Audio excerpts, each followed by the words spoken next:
আসসালামু আলাইকুম ওয়া রাহমাতুল্লাহি ওয়া বারাকাতুহু। প্রিয় ভাই এবং বোনেরা, আপনারা যে যেখান থেকে আমার ভিডিওটি দেখছেন, আশা করি আল্লাহর অশেষ দয়া এবং রহমতে আপনারা সবাই সুস্থ আছেন এবং ভালো আছেন। আজকে আমি যে বিষয়ে কথা বলবো সেই বিষয়টি হচ্ছে, এমন কোন আলামত রয়েছে যা থেকে আমরা বুঝতে পারবো যে মহান আল্লাহ তাআলা আমাদের ওপর সন্তুষ্ট এবং রাজি রয়েছেন।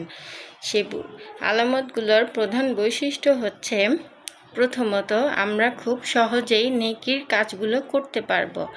দ্বিতীয়ত, আমাদের দ্বারা যদি কোনো ভুল হয়ে যায় বা খারাপ কাজ হয়ে যায়, আমরা তৎনগদ তওবা করার তৌফিক পাবো।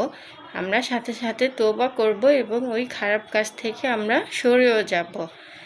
আর তৃতীয় বৈশিষ্ট্য হচ্ছে যে আমাদের মন খারাপ কাজ থেকে দূরে সরে যাবে এবং আমরা বেশি বেশি আল্লাহর ইবাদত বন্দেগী করব এবং তা থেকে আমরা শান্তি পাবো আমাদের মনে। এই হচ্ছে আল্লাহ আমাদের উপর রাজি থাকার আলামত। আর আমি আরেকটা জিনিস বলতে চাই, অনেক সময় দেখা যায় মানুষ খুব বিপদের মধ্যে থাকে এবং আর্থিক, শারীরিক, মানসিক বিভিন্ন ধরনের অসুবিধায় জর্জরিত হয়ে থাকে এবং এই অসুবিধাগুলো কোনো কারণেই বা কোনোভাবেই শত চেষ্টার পরেও যেগুলো আমাদের জীবন থেকে যেতে চায় না।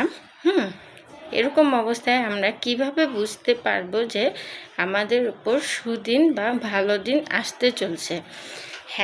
যে বিপদগুলোর আমি কথা বললাম, যে আর্থিক, শারীরিক, মানসিক, এমন অনেক বিপদ আছে যেগুলি একদমই যেতে চায় না, কিন্তু আপনার উপর যদি সুদিন আসার থাকে, দেখবেন এরকম ধরনের বিপদে আপনি জর্জরিত হবেন যা কোনোভাবেই শেষ হয় না, কিন্তু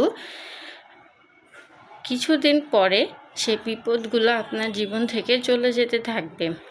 তার প্রধান বৈশিষ্ট্য সুদিন আসার হচ্ছে, আপনার ফজরের আজান দিলে আপনার চোখ অটোমেটিকলি খুলে যাবে এবং আপনার মন চাবে যে আপনি ফজরের নামাজ আদায় করেন। ঠিক আছে? তারপর এমন বিপদের মধ্যে পতিত হবেন যা কোনোভাবেই সরছে না বা যার থেকে নিস্তার নেই, কিন্তু ইনশাল্লাহ সে বিপদ কেটে যাবে। তৃতীয়ত, আপনার মন তওবা করার জন্য হাহাকার করবে এবং খারাপ কাজ থেকে আপনি দূরে সরে যাবেন। এরকম অবস্থায় আপনি বুঝতে পারবেন যে আপনার সুদিন খুবই নিকটে।